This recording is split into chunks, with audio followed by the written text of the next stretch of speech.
now. I think For sure. I can't even say we are live, can I? Because I think one of the buffers has got that copyrighted. Is that true? Yeah, one of them's got "Let's get ready to rumble." Oh no, he's got "It's time." So I'm not going to say those, and we can't edit it. I've just said them. Right, Fred, move on. Okay. Stop costing the Academy thousands, millions by these guys who've trademarked phrases. Oh, good. So, hello, welcome. If you're watching this live, if you're watching it on record, both equally welcome. What I want to do is start off, as I start all of these, just with a little refresher about how to learn. Now, you've probably heard something like this before, but I think for the 3 or 4 minutes it takes me, it's worthwhile, because then you can take more from the rest of the session that I deliver. So there's a little kind of, not even equation, but there's some numbers that I like people to think about when it comes to learning. 70, 20, 10. And this is all to do with where learning takes place. And what this reminds us is that while we can do stuff in the classroom, while I can do stuff in live streams, while I can do the instruction, the real learning is going to take place in real life. So it's thinking about the things that I'm sharing, the things that you can take away, that you can think, aha, yes, that is something that I like and I can use. Now, what I always say about aha moments is that they don't necessarily have to be huge, life-changing things. I talk about the concept of aggregating marginal gains. It's a sports terminology where we talk about aggregating, adding up lots of marginal gains, little things. Easy way to remember this is to think it's way easier to do 100 things 1% better than it is one thing 100% better. So think, okay, maybe it'll be small, but if I just take a couple of the small things, add them, that's what's going to make a change to you. This more than likely will mean that you have to move out of your comfort zone. We spend our time in our comfort zone because it's comfortable. Makes sense. It's true. It's true. However, when we look outside the comfort zone into the stretch zone, the learning zone, that's where we start to get better. So what I encourage you to do is, if you're picking up on some of these things, make a commitment to yourself to step out of your comfort zone and start to apply that. When you do and when you stretch, the comfort zone starts to grow. So stuff that was a bit uncomfortable becomes comfortable. Right. Definitely one thing which I just one thing, sorry to interrupt you. I think there's a piece that I want to bring in here, which is around the zone outside the stretch zone. And I think it's also to the point of marginal returns that you're talking about, where you aggregate the pieces on top. If you try and make these leapfrog pieces, you could end up in that panic zone outside, and that completely messes everything up. Yeah, panic zone, not a good place to be. You try to do too much at once, the brain does weird things, and the decision making and the kind of what you actually get from doing that isn't necessarily going to be any gain at all. It could actually set you backwards a bit. So ambition, great. Yeah, be ambitious, push your stretch zone. Yeah, but just be a bit careful not to go too far and bite off more than you can chew, if you like. Yeah. I think we've both done that in the past, haven't we? It's not a cool place to be at all. It's just weird. It just, your brain goes fuzzy and the decision making and clarity starts to stop. So absolutely. And I've also seen that when you start to do things like that, you tend to make really knee-jerk, panicky reactions. And you can lose a lot of the value that you've created, or end up not creating any value in the conversation, especially when you're talking about discussing with people. It's because your brain's fuddled, isn't it? Yeah. And you start trying to rectify it, but because of the fuddled thinking, you throw worse ideas after bad, and it kind of just it compounds, doesn't it? And you just end up in a worse place. Absolutely. So sometimes the good advice is, yes, push, step out, but sometimes just to stop and take a check on things is also a good thing to do. Yeah, if you feel as though it's getting a bit panicky and a bit overwhelming, stop, check, slow down. Yeah. So, I think it's I was on a conversation yesterday with somebody around resilience, and one of the things they said is the first step to actually rewiring and gaining control is pause. Yeah.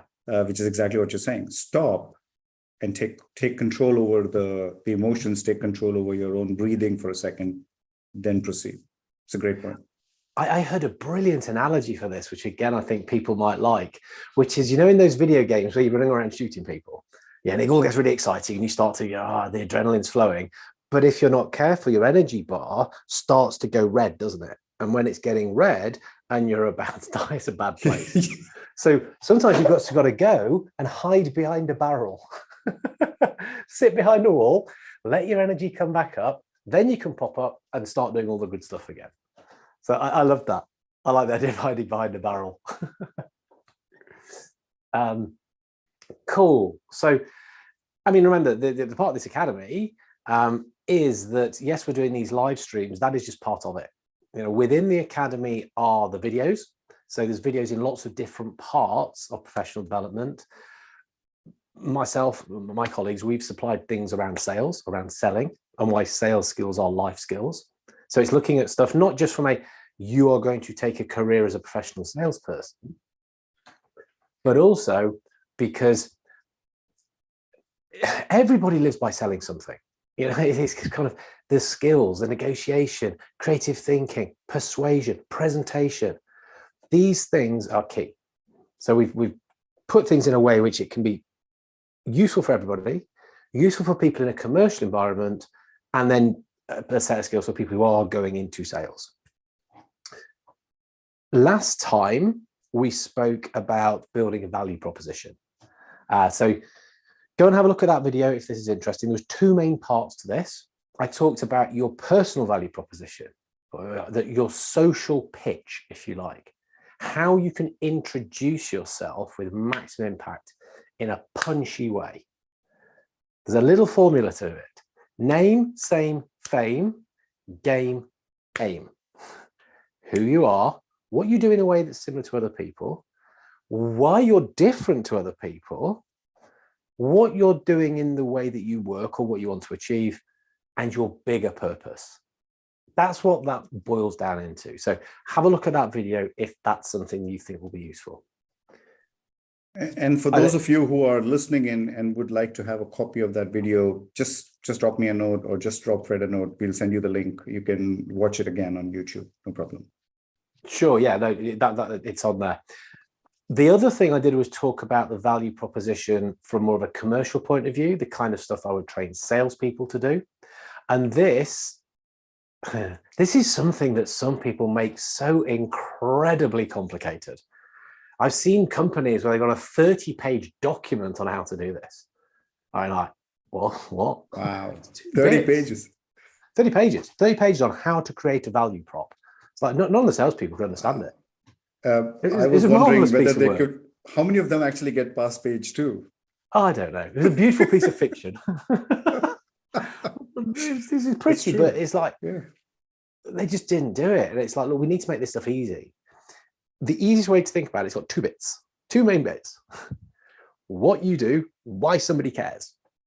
And actually, what most people will do is talk too much about what they do and not enough about why somebody cares. Do more about why somebody cares, less about what you do. There's time for that later on. That's the best advice I can give to somebody. I think that's really cool. I was on a live cast this morning, and one of the guys that I was speaking to, and his podcast is coming out soon, he was saying that the question that changed his entire selling thinking was in his early days, his boss asked him, stop talking about yourself and start talking about what other people care about, because that's what's going to get you the money. So I like what you said just now, which is less about you, more about what others want to hear. Yeah, I've got different. That's that's the elegant way to do it. That's stage one. If somebody's not really listening, then we say to them, okay, right, you need to translate this into what's in it for me. And I'm your customer, okay? So what's in it for me? Why should I care? Right, if that's not working, we then go into the, so what? So what? So what? And we keep playing so what until somebody says something. They go, okay, as a customer, now you've said something that's interesting. And when I've got to turn the handle right up to, it's like, nobody cares. Nobody cares. Nobody cares until they say something about what they care about. And that's hard. It is hard, but you know, they're stages. Yeah.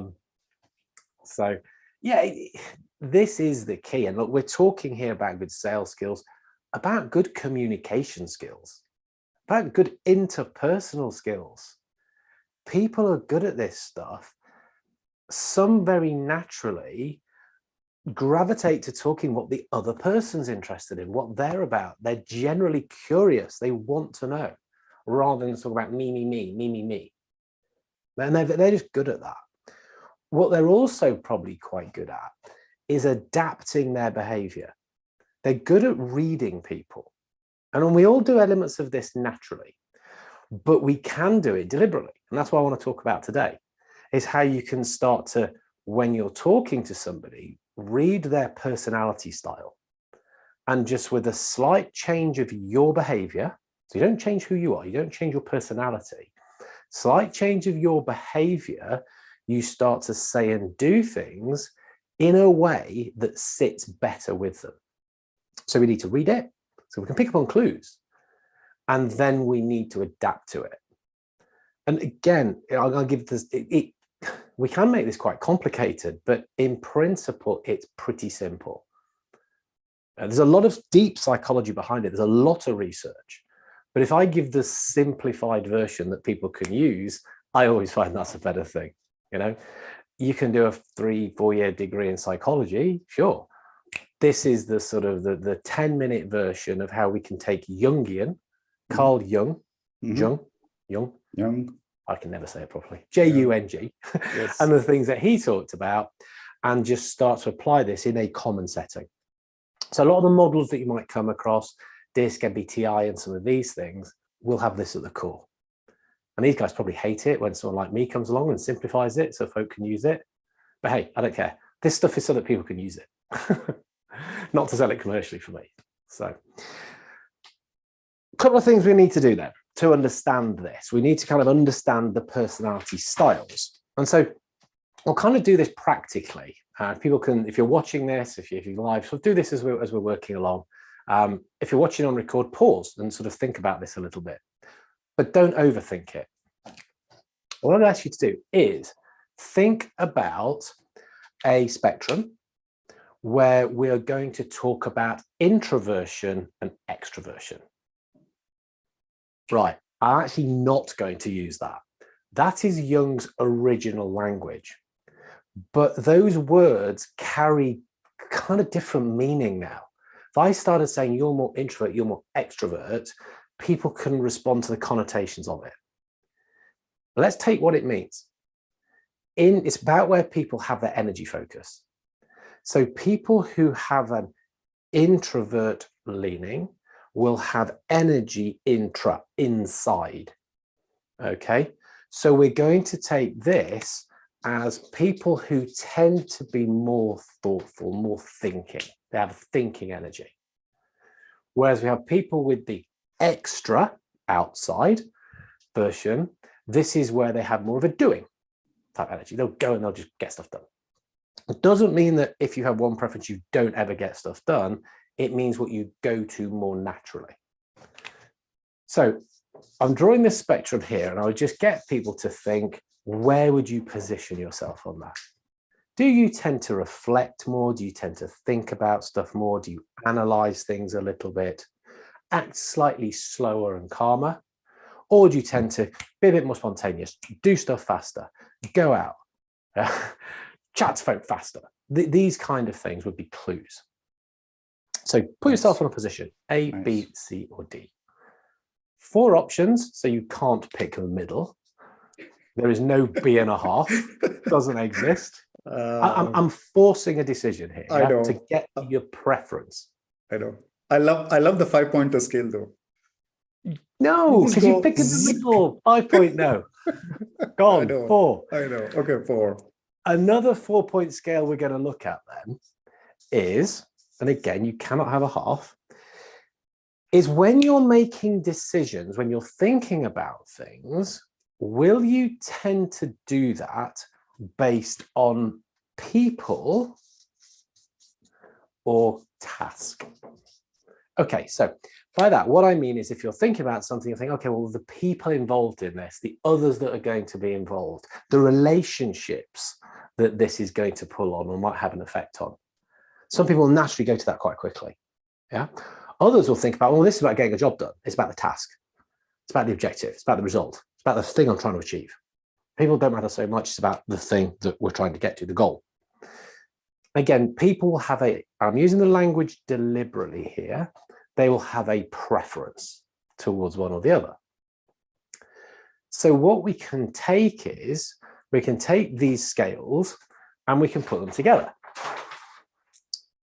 We can put them together onto a grid where we have people and task, and then we have thinking and doing. And depending your numbers, depending the very quick test, this is not a psychographic test by any way, shape or form. If you want to do the real psychographic, then take the MBTI. But take the MBTI, take the versions, and give yourself 45 minutes, not 3, just to consider the different questions which come back. But we'll be employing a similar psychology, well, the same psychology. So depending on these responses, what we get is people will have different personality styles. So I'm going to describe these in slightly different ways. I'm going to use some of the kind of more original social style language that I first learned, but I'm also going to do something which will help people remember even easier, I think. I want to talk about, firstly, people who would fit into this segment. And by the way, we have all of these styles and we just prefer one to the other. Quite deliberate use. But people who tend to be more people focused and more thoughtful, these will get the label, if you like, of amiables. So in French, the word for friend is ami. In Spanish, it's amigo. This is the friendly style. By the way, I have done this in green for a reason. Yeah, these are sometimes called I love green. the colors. Oh my God, look at you. Have the tech, I'm going to use it. But the amiables, the greens are quite, and again, I'm going to talk about a strong version here, are quite friendly. They're quite caring. They're quite sympathetic. They're quite nice. They figure nice equals nice. They're quite trusting. They're quite loyal. Yeah, they want to be part of groups. They want to fit in. The motivator, a big motivator for these guys is they want to belong. That's an important way in which an amiable will act. So they can, when you overcook this, they can be a little risk averse. They might find innovation difficult. Things that are very new, they might perceive as being a bit of a risk. They don't like conflict at all. They'll do lots of stuff to try and avoid this. That can be good because they'll try and help people not be in conflict, but they'll also kind of shy away from it. But we do get this kind of very caring, sympathetic style. Now, people who are doing numbers might recognize, hey, that's me. You just described me. Yeah. Or you might think of somebody you know and go, yes, they would be an amiable. I can see that style in them. It's just one style. I'm going to move to here. I'm going to go across. So we're now going to think about people who have more of a task focus and more of that kind of extroversion, that doing preference. These are reds. These are reds. These are drivers. People who are driven. People who want to get results. This task-focused do attitude means they are quite to the point, quite blunt, quite rude, some people would say, amiables mainly. The drivers say, no, I am just trying to get things done here. Yeah, so blunt, direct, to the point. They're very focused. The motivator for these guys is all about results. So if it's going to help them achieve, it's going to help them get done, that is what will be reflected in the way that they operate. So they talk almost like in bullet points sometimes. They really don't mess about. They make decisions quickly. And we can recognize this in certain people. When we recognize it, it helps us understand them. So if an amiable, you're now thinking you know somebody like this, they're not being rude. They're actually just acting the way that their brain is wired, the preference that they have. So, amiables, drivers. Another style we have, again, let's look at the thinking style with a task focus, are the cool blues. The cool blues. These are the analyticals. So thoughtful, task focused, but this will manifest itself more in people who like methodology. They like process, they like data, they like facts and figures, because they want stuff to be correct. Accuracy is a really important element for them. So they're great with data, they're great with numbers, they're great dotting the I's and crossing the T's, seeing things through. If you recognize this style and you think, hey, this might be me, you might also have people tell you that you overthink things. Paralysis by analysis. Come on, make a decision. Well, I need to think about it more. No, get on with it. Yeah, it's that thoughtful style. Now, this doesn't make somebody a good or bad person. It just makes them different. It's how the brain is wired. It's how they prefer to think. Yeah. When we recognize it, we know why they're like that, and how, and this is why I'm going later, we can adapt to it to fit more comfortably. Yeah.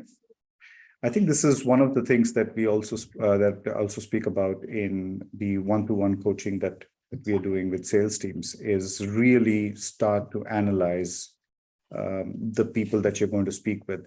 It's really interesting, and I want to ask you that question at the end.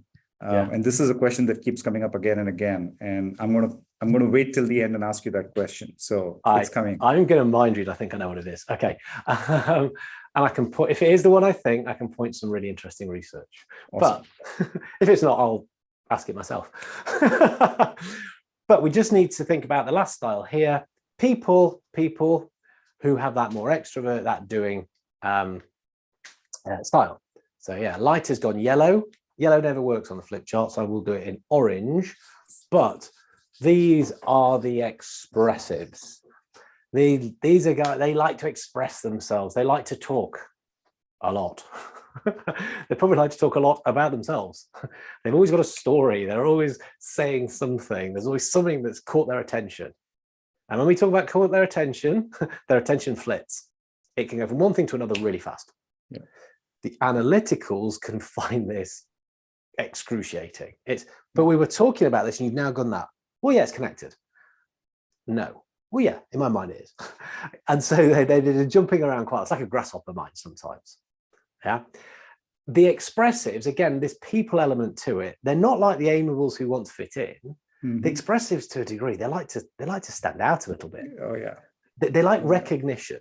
You know, they like people to see them, hear them, and respond to them. So yeah, let's put that as their motivator. They love a bit of recognition. So yeah, talking to them about them, which is what good salespeople have done, as we've said, or should do. It's easy. They'll tell you a lot. It's just in a weird order that you have to try and unpick. So yeah, we see the expressives.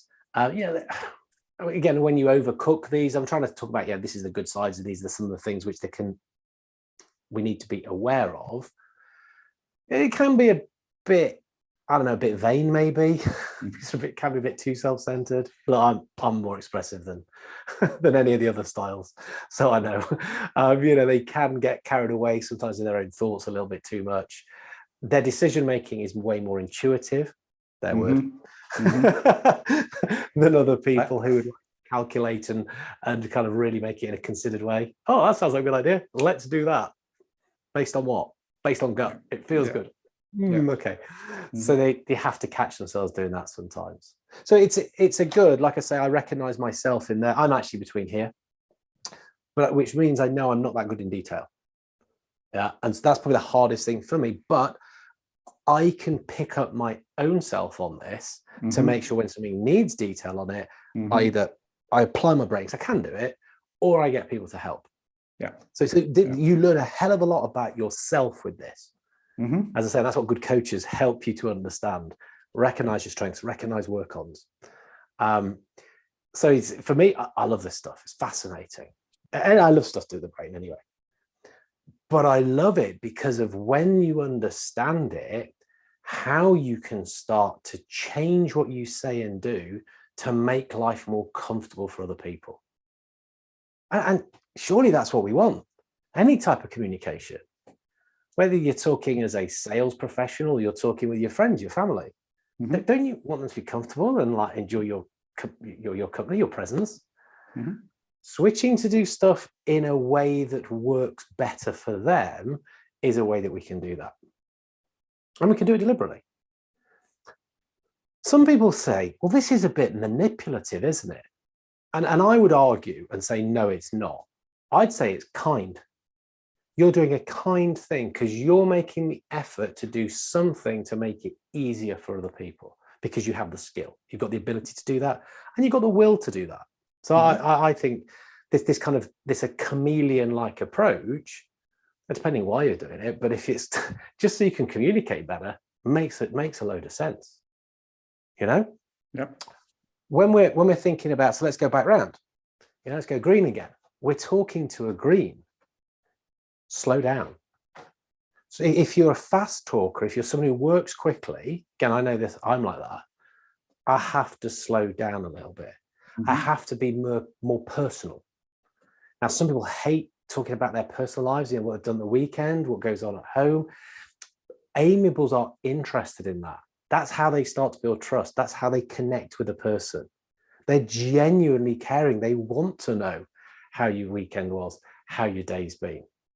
You know, they want to know what connections you might have in common. They're loyal to their suppliers. So asking them to make great changes is hard. But asking for something just so that you can show them that maybe there's a better way for them and their team. Team is a good way to position this. And giving lots of proof, introducing them to your own team, talking to them about why something is safe, it's solid, it's tried, it's tested. It's a good option. Other people have done it. Social proof, we know, is a powerful way to persuade. But for amiables, it's like almost, it's a must-have. You've got to talk about that. So we can adjust this style when we've read them to reflect back. It's like people like themselves. So if you can map it back to them and kind of almost act like that, it lands better. Absolutely. When we go to the driver, it's nearly the opposite. If you look, it is opposite because it's got totally different preferences. People and thinking, doing and task. Drivers to the point, don't mess about, don't get personal, speed up, get it in bullet points, what's in it for them, based on what we said earlier, it's got to be very fast to that. And watch out for fast decision making. Because they like what they know. And if they've heard something and think, yeah, that makes sense, good, bang, do it. You can miss that. And I've seen salespeople carry on trying to persuade and a driver going, well, why are you still talking? I've said yes. What's wrong with you? I missed it because I was kind of more involved in my own mind. Yeah, so it's straight to the point. They might push back a little bit. So it's not about collapsing under that, but it's not about going into a battle with them. It's about showing just a little bit of backbone. And they kind of respect that. Yeah. But it does have to be punchy to the point and making sure that you're really giving them what they want fast. They work fast. That's what happens. Yeah. Helping them achieve the results and the stuff that they're trying to do. Align with that. Yeah. Good. I want to pick up on that one piece because I've had so much of experience of being on the other side of salespeople who are so process oriented that in there, you can almost see them going through that checklist in their head. Yeah. Whereas the driver's already said, yes or no. He's already made the decision, or she has made the decision, and you're still trying to get through the checklist. And that can really peeve people off. Yeah. I mean, but I've still got loads of slides left in my presentation. I've still got to give you the implementation story. Yeah. Don't need it. I can see it works. Yeah. I don't need someone else's story. I've got my own story. I know it. Yeah, it's good. But that's my best bit. Doesn't matter. Adapt to the person. Mm-hmm. Now, where you probably are going to have to go in detail and use 17 different stories and every single one of your slides and all of the backup ones you've got and all the data and everything is the analytical. I mean, you have to give these backup proof data. But my advice with this is yes, go prepared and be ready to do that. But remember that expression I used, paralysis by analysis. Mm-hmm. Just be aware of that, because they will keep wanting more information, keep wanting to think about stuff, keep wanting to process. Now, sometimes we have to give them a gentle nudge to get the decision. Otherwise, they can think about stuff forever. Yeah. So we've got to give them info. We've got to give them the data. Don't pretend that what, as a yellow, would be enough for me is going to be enough for them. It's not. Data, info, but be ready to move them forward, even if it's the next logical step. Yeah. They love process. So again, showing them an implementation plan, showing them how things pan out, that's the results you're going to get. But these are the things we're going to do to get to here. Yeah. Love it. That's good practice anyway, but for an analytical, very, very important. Our friends, the expressives, I'll let them talk. Oh yeah, brilliant story. Oh, fantastic. Oh, I love it. Oh, so interesting. Even if it's not. No, so let them talk, and they will give you lots of information. Now, as I've said, it's in a weird order sometimes. You have to take it out. Now, when you present it back to them and giving them your ideas, it's got to be exciting. Almost like the opposite. If you'd said to them, this is tried, this is tested, loads of people have done it, they'll be like, yeah, okay. This is new. You'd be the first to do this. This is innovative. You'd be cutting edge in the market. This will put you well ahead. We need to write a case study on you. Really? Oh, okay, you should. They love that. So bringing them into it, making it exciting. You know, that's the stuff that they need. You know, this will set them up as different and help them with their success. Expressives love that. It's an excuse to express more, isn't it? That is so true. Yeah, you just need to feed it. You just need to keep feeding them the cues, and they just keep going. Off you go. Oh, here's an idea. Oh yeah, then I can do this and this and this. You go, okay, that was in my presentation. Now I'm not going to now tell you that what you've just said to try and show how clever I am.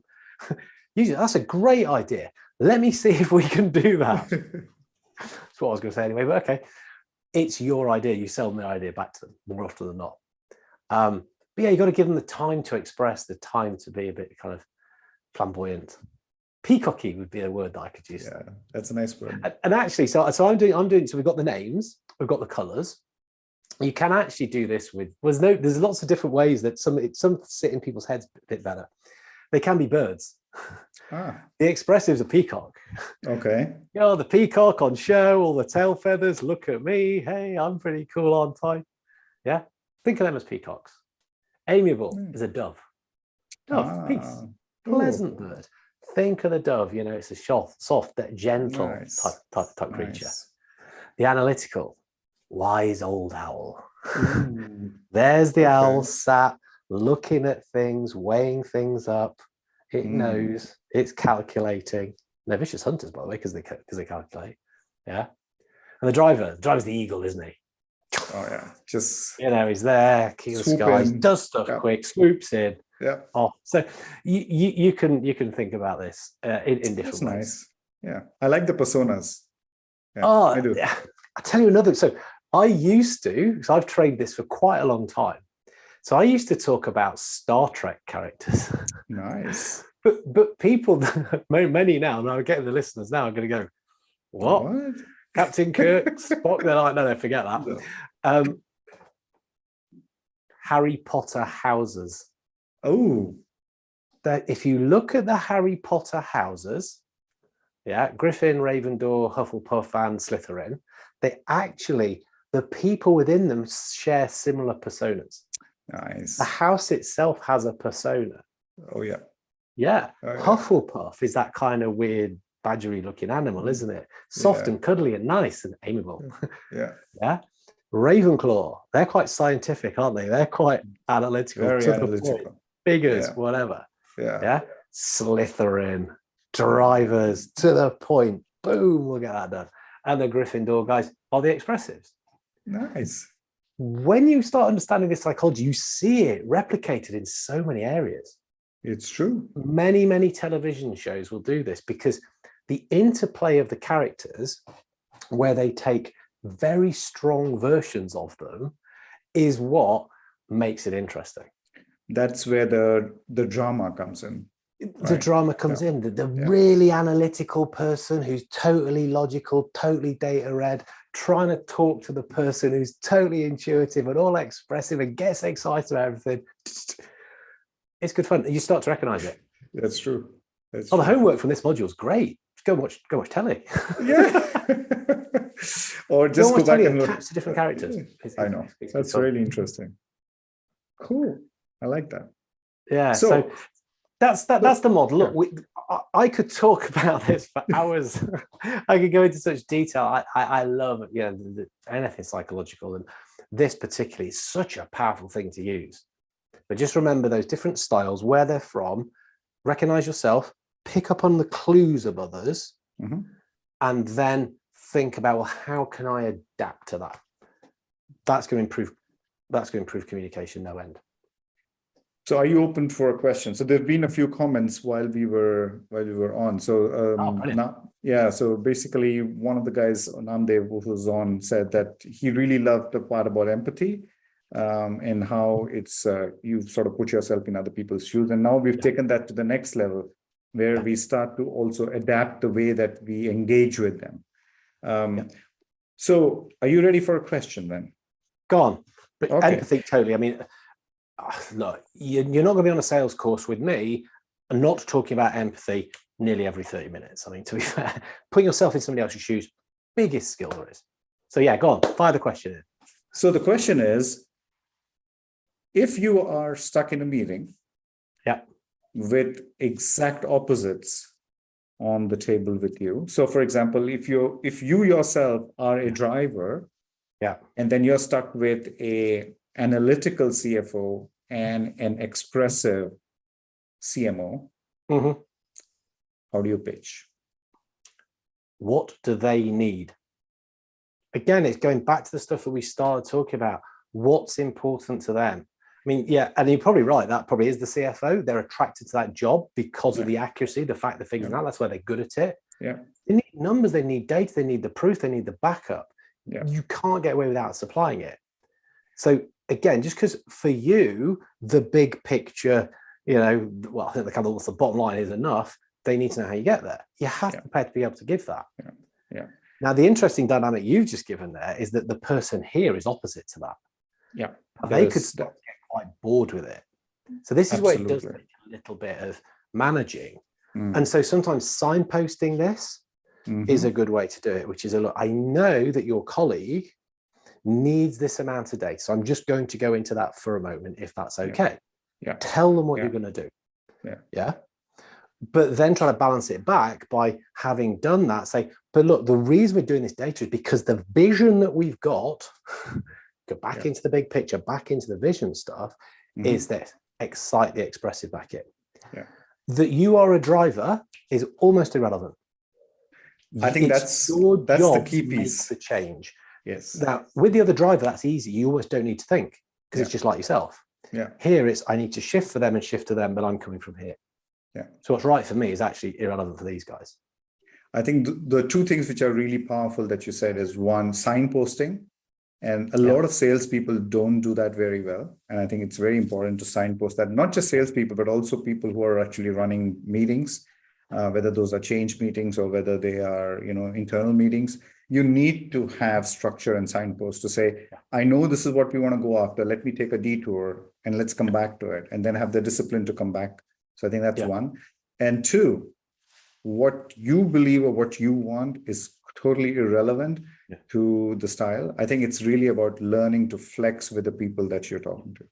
Very good. I mean, there is an expression that comes from NLP, neuro-linguistic programming, which says the person that's able to, I can't remember exactly how it goes, but it's to do with the person who can flex the behavior the best is most likely to get the better outcome.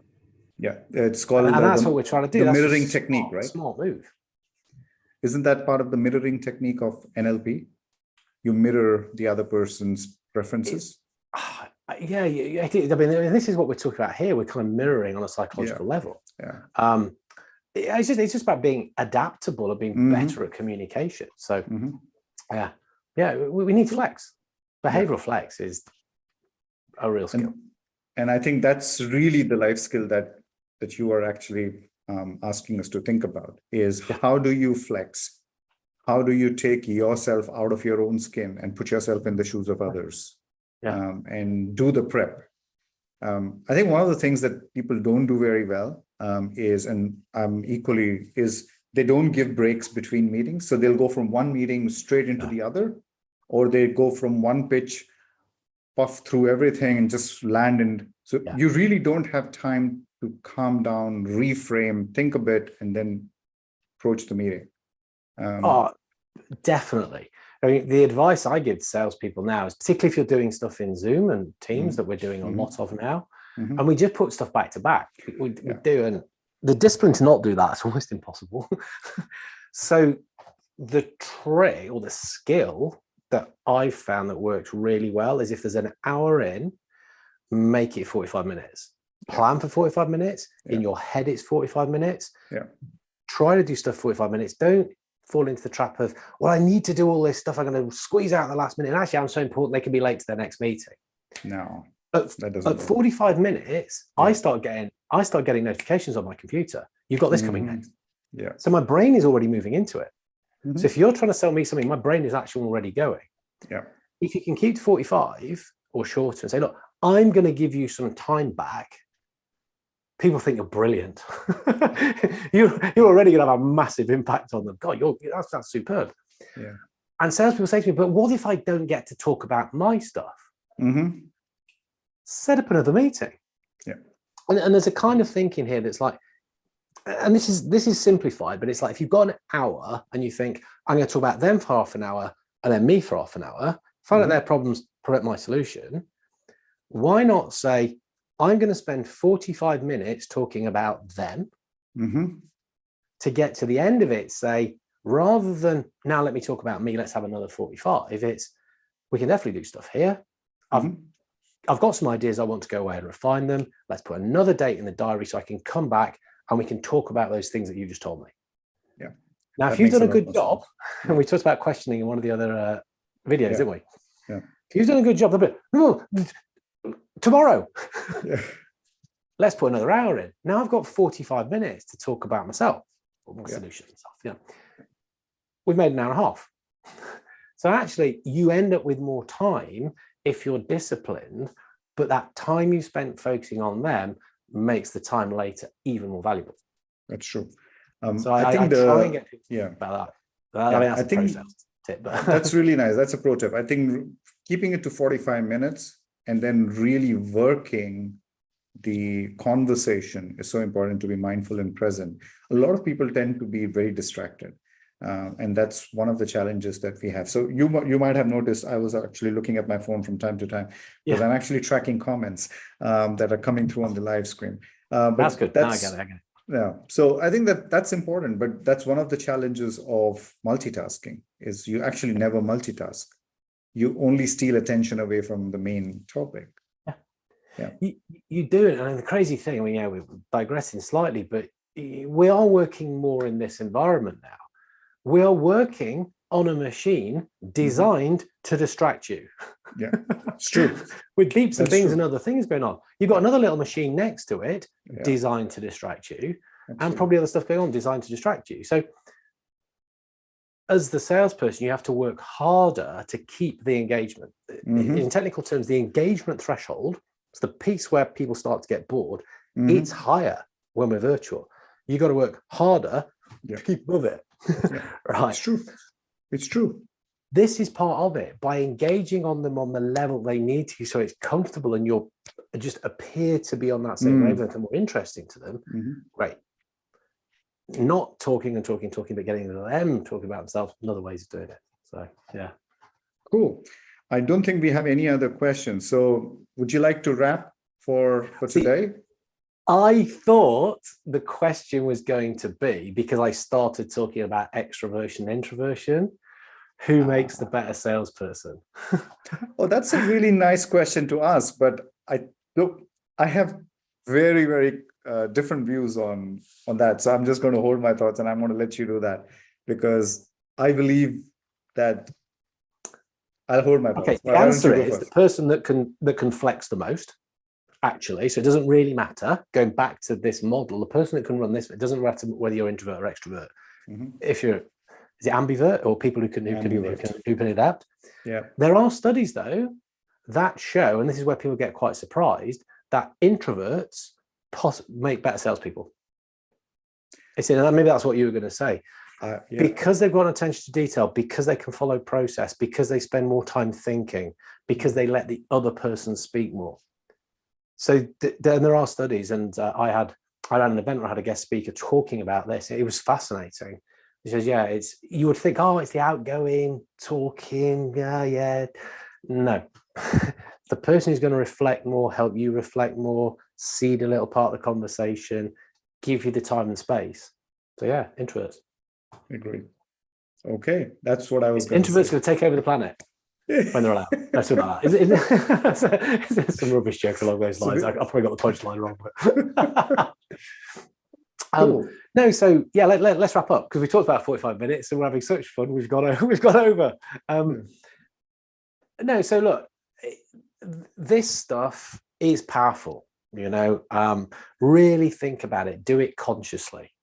Yeah, I've got these funny buttons, haven't I? I can press and make the change really easy. That is true.